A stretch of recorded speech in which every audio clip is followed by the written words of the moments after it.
Yes, welcome, National Geographic. And look there, it's an elephant hiding through the bushes. A big, massive elephant bull.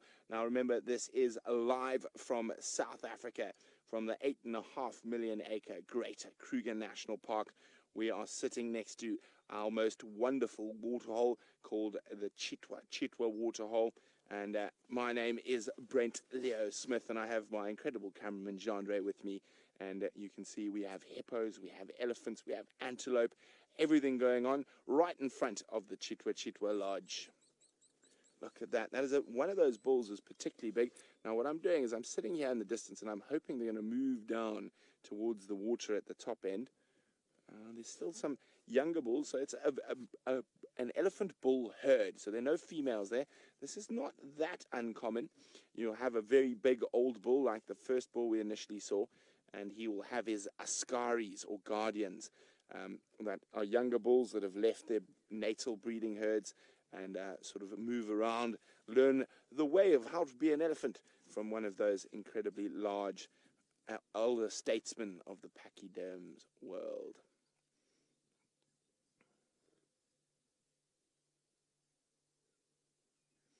Well, we've got a hello from just down the road from Felix, who says hello from Mozambique.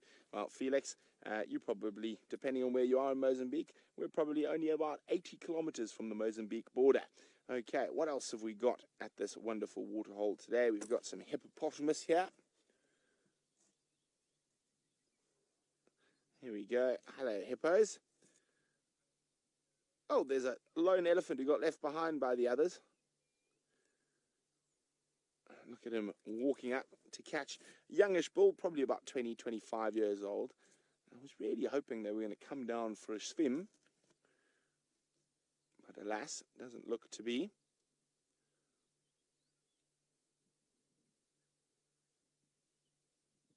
Look at him playing with his trunk while he catches up with the other boys. Proper boys club, this, all these big elephant bulls. Remember, this is 100% live from South Africa. Now, as Jean-Ray comes down a little bit, you'll see this white, and you see an elephant's bottom and a white bird that has a slight resemblance to the American bald eagle. Now, it is another eagle species that feeds off fish. Oh, you can see that massive bull disappearing behind those massive tusks.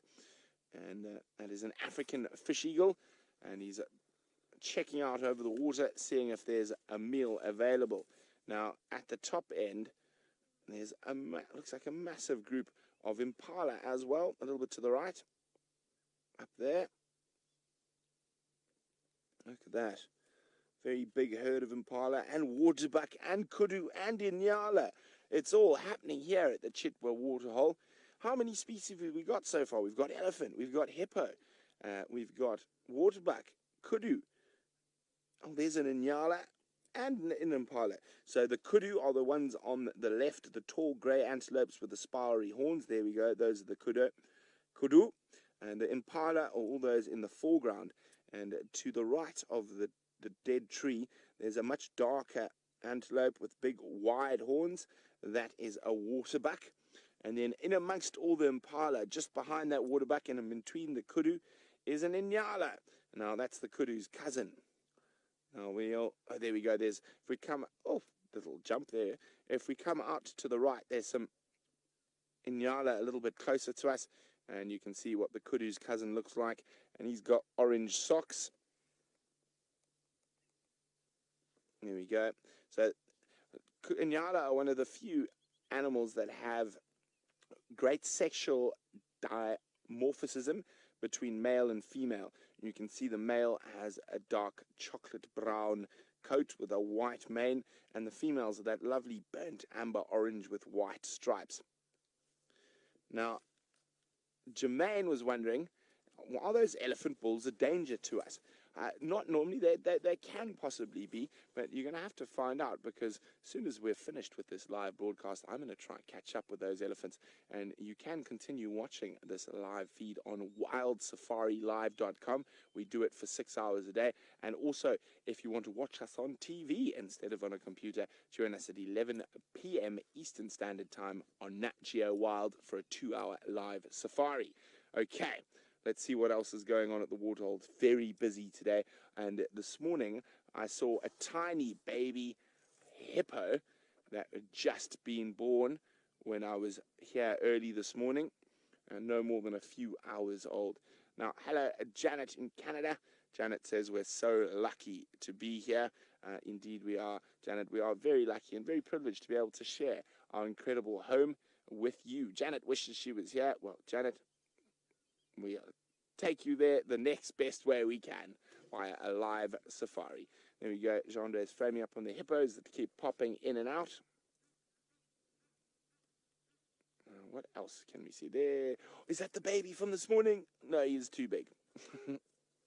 But it is a little one, probably a little bit older.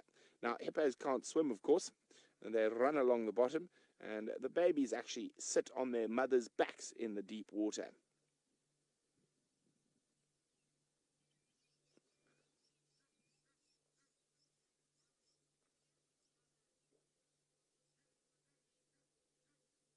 Well, we had kudu impala waterbuck, and Aaron was wondering what the last antelope's name was.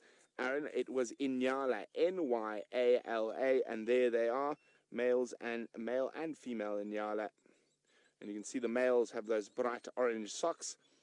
They like to stand out.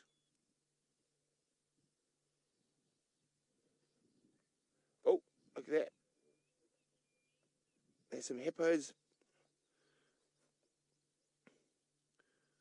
Now, I'm trying to see where that tiny baby that we saw this morning was. Now, Shazad would like to know, what time is it here? Well, I'm not actually sure. I think it's probably about 5 o'clock in the afternoon. 5:42. There we go. Thank you, Jean-Andre. 5:42 in the afternoon. And we're getting into what I like to call magic hour. It's when a lot of the animals get very, very active. Listen to that. The hippos. I think the best way to describe a hippo's call is harumping.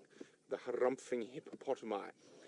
Now, Cuban would like to know, how long can a hippo hold its breath for? Not that long, surprisingly. Only about five and a half minutes. Sorry, it was Susan who would like to know. About 5.5 minutes, Susan. So not that long, but long enough to cross deep sections.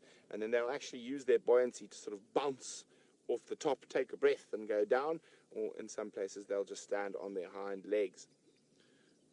Now, the water creates quite a considerable advantage for them. That means they are relatively safe from predators during the day. There's only one predator that really gives a hippo a go for its money, and that is, of course, the lions, and they work in unison to bring them down. And we've got a coalition of 4 male lions that like to eat the odd bit of hippo. So hippos will only move out of the water in the evening when it's dark and it's cool. Oh, look there. Now, there we go. There's some sub-adult hippos having a bit of a playtime on the sandbar. They often like to cavort as it gets a bit cooler in the evening. Now, of course, I'm not the only person out here, and if you want to follow this live safari, see if we can find that big group of elephant bulls again, or if you want to see a big cat, because Tristan, who's out on the other safari vehicle, is sitting with a male cheetah. And remember, you can follow us on WildSafariLive.com. We've still got another good hour or so of this live feed to go. So remember the website, www.wildsafarilive.com. I'm going to go see if I can catch up with those elephants, and Tristan is going to be with that cheetah, and Jamie is out on foot looking for all sorts of fascinating creatures. Now, Elise would like to know if there are African bullfrogs here. Indeed, there are. Elise, you are very unlikely to find an African bullfrog in this large body of water. They prefer temporary pans, shallow pans. It's much safer for them to lay their eggs and rear their tadpoles in a temporary pan. That's only got water for the wet season. A bit more dangerous in a big pan like this. Now, it has been wonderful having you all experiencing this live African feed. Remember, wildsafariLive.com and 11 p.m. Eastern Standard Time, Nat Geo Wild. Join us for our next African live adventure.